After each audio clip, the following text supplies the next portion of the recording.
he's a racist. For my whole life, he was speaking against black people. Even when my mom gave to the ministry, he said, I can't believe she gave that money to a black minister. You've just seen and heard Katie Frazier, who's referring to her dad, Rick Frazier.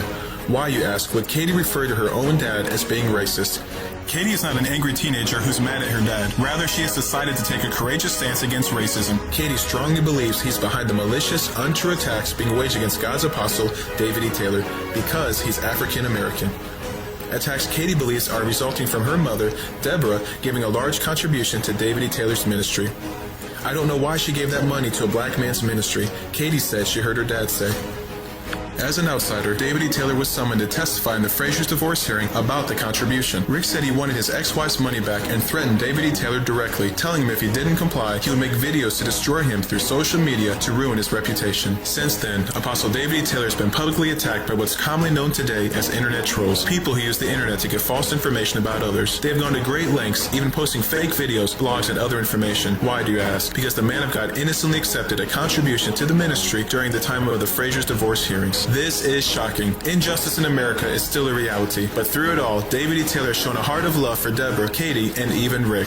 In her reverence for God and his work through Apostle David E. Taylor, Katie publicly apologized to Apostle for the attacks and wrote him a letter of apology. I just wanted to apologize to the social media world, and it's truly just because she followed what God wanted her to do and gave to this work. And it's my own father who's spreading these lies, who's getting these videos chopped up, the deposition videos that came from the divorce case. It breaks my heart.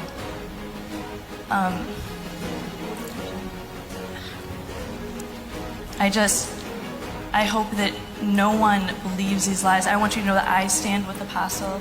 My whole family stands with Apostle, and it's just, I've been so blessed by this ministry personally, and I was healed out of my wheelchair.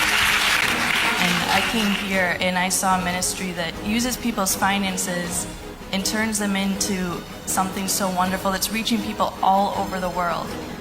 It's unbelievable that even today one can accomplish what he or she sets out to do so easily using social media. This is what they don't want you to know. That footage from the Frazier's divorce hearing was manipulated. Particular questions were sliced and edited together in videos to make it look like David E. Taylor was mishandling ministry funds. These videos were sent throughout America to several media outlets, churches, and pastors, including one in Seattle, Washington, who herself was threatened.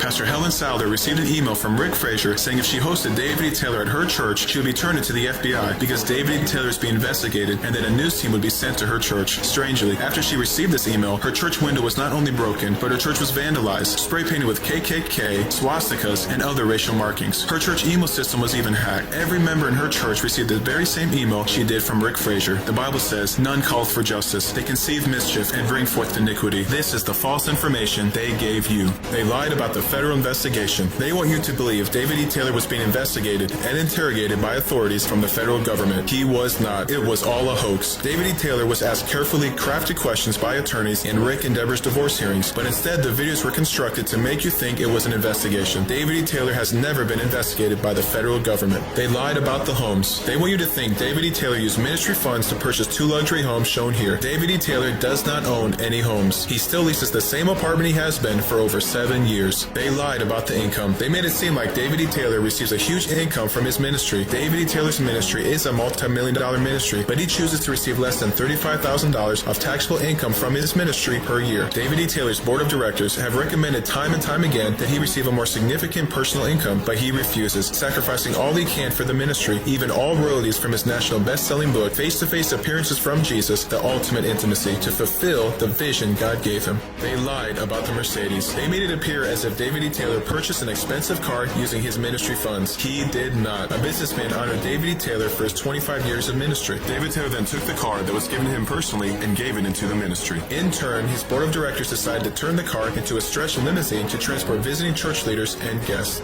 They lied about the clothes. They want you to believe David E. Taylor misuses ministry finances to buy expensive clothes for personal use, but he does not. David E. Taylor travels extensively around the world holding miracle crusades and conferences. For this purpose, he wears quality clothes to support yearly travels and his television ministry. His expenditures are approved by his board of directors. They lied about David E. Taylor, not knowing his board members. They tried to make David E. Taylor look incompetent by ambushing him. When David E. Taylor was testifying in the Frazier divorce hearing, his board of directors were going through a transitional period, electing new members. Therefore, he answered with integrity and followed the advice of his attorneys by saying he did not know. They lied about the taxes. They tried to paint a picture that David E. Taylor is operating his ministry illegally. Out of his love and concern, David Taylor took in a struggling family into his apartment. David Taylor's tax returns were filed reflecting the legal name of his dependents. In his apartment, the parents of the dependents always referred to their children by nicknames. Therefore, David E. Taylor did not know their full names. We can't conquer hate with hate. We can only conquer hate with love. For more information, visit Reporting the Whole Truth.